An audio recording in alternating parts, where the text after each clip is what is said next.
As weekend woodworkers, we simply enjoy every single moment that we can spend in our shops, right? But let's be honest, most of us would also love to make some money with our craft. But where do we get the right ideas from?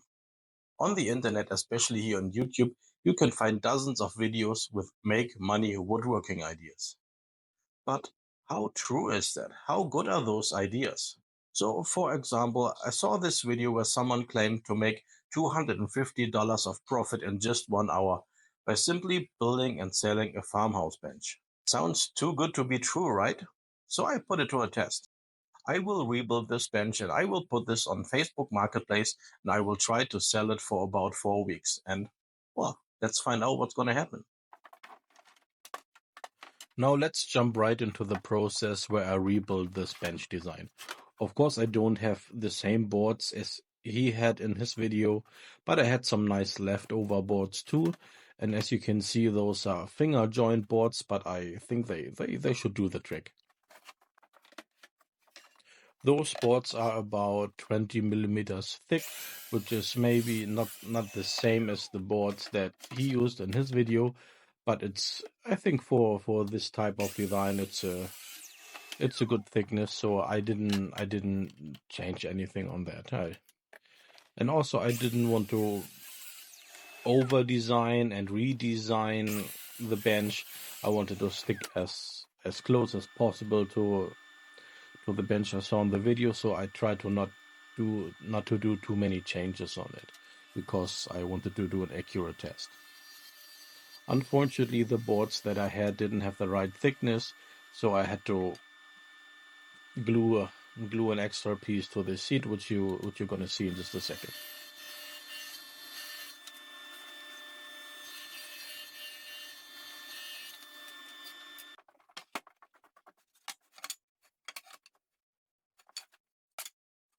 So yeah, those are the two pieces that I need to glue together. And here's a thing, just a little bit extra note here that I want to point out. To be honest, I was never a big fan, or let's not say a big fan, but I never really understood what people or fellow woodworkers love so much about Titebond glue. I thought, well, just what's so much better on it? What's the point of using Titebond when you can use for like simple tasks like this just a regular glue? But to be honest, I have to say I'm now a really big fan of Titebond. I like that. I like the strength of the glue joint, and also like that the curing time that is seems to be faster than other glues. I just, yeah, it has nothing to do with this video now, but I just wanted to point that out that I am now a fan of Typod glue, which doesn't mean that I don't use other glue too. Okay, here I'm already making the legs, and I do this also on the bandsaw like he did in his video. For myself, it if I would have designed that bench, I would make the legs a bit different, but that's not what we want to see in this video. That's not what we want to do for our test here, because like I said, we want to be as close as possible to the original design. So here's something that I didn't see in the video, and this is yeah, kind of make a little bevel on all the edges on every part. I just did this because I think overall it gives a nicer appearance of the whole item. And also the wood that I use here is Douglas fir, and Douglas fir is very likely to create chip outs at the edges, which is one of the reasons why I'm always a little bit careful with Douglas fir, and I didn't want for if the bench is gonna sell that anyone would end up with slivers in his hand, so this is why I made a bevel on the edges. Here I drill the holes for the pocket holes.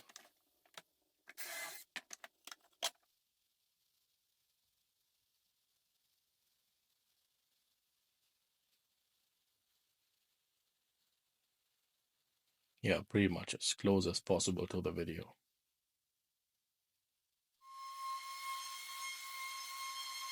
Give it a light sanding. I didn't want to over sand it because he didn't do this in his video. So here's something that I decided again to do, and because I wanted to be as accurate as possible to the original design, and the original design had more of a rough surface. I used a wire brush to give the surface, to make the surface a little bit more rough and more like farmhouse style. And here we are already in the assembly part of the project.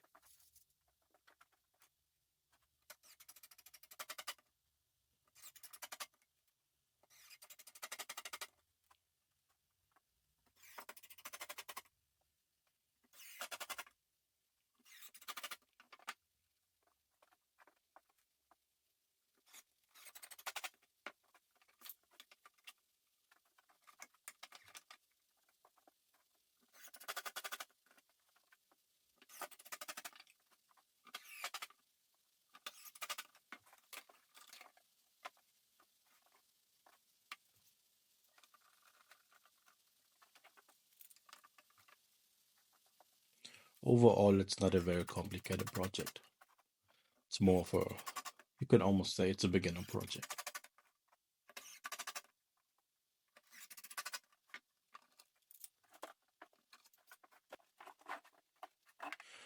Here's another thing that I did a little bit different than he did.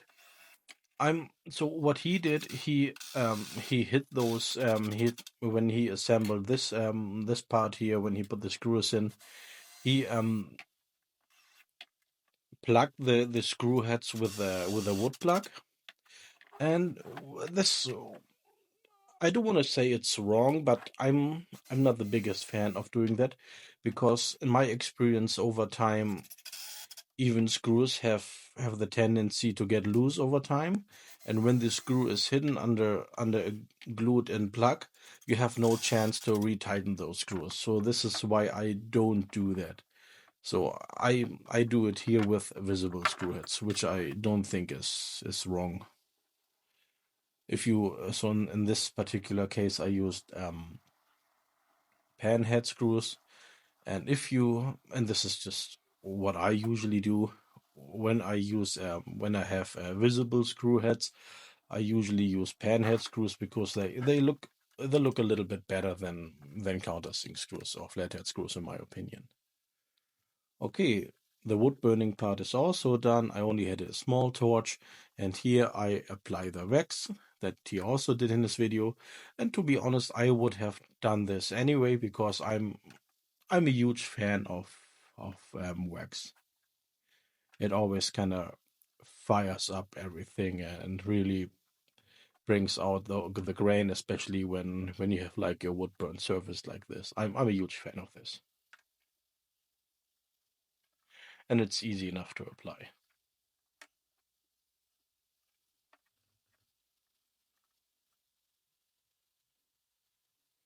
Okay, that's it. The bench is done. Now let's put it on Facebook Marketplace and see if we can sell it. All right, I'm back. A bit sooner than expected because the bench is gone. And to be honest, I'm a bit surprised about that because I didn't expect to sell this bench at all because I was not the biggest fan of the design. But I was proven wrong. It only took about 1 week on Facebook Marketplace, and then there was a nice lady. She texted me and she picked the bench up on the next day. But here's the thing. She bought the bench, but she didn't buy a bench. So let me explain this. She liked the design, but when she texted me, she asked for an extra shelf under the seat. I was wondering, why would you need a shelf under a bench? Oh, there are reasons, but I was just curious. And she said she liked the design, but she wanted to use the bench as a TV table. So I'm not sure now. Did I really sell a bench or did I not sell the bench? But after all, the bench is gone. So I think this is what matters. Now, what does all of that mean for our test now? In the video, he claimed that he made $250 of profit in just 1 hour because he made 2 benches in 1 hour.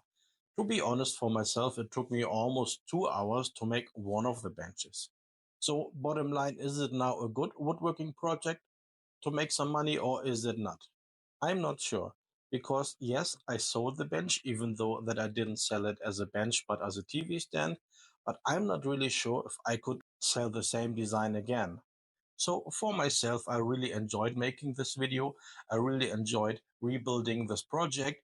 I really enjoyed trying to sell it and present you the outcome. So I think I will put this into a video series here where I rebuild money-making woodworking ideas and put it to a test. So make sure you subscribe to the channel and see you on the next video.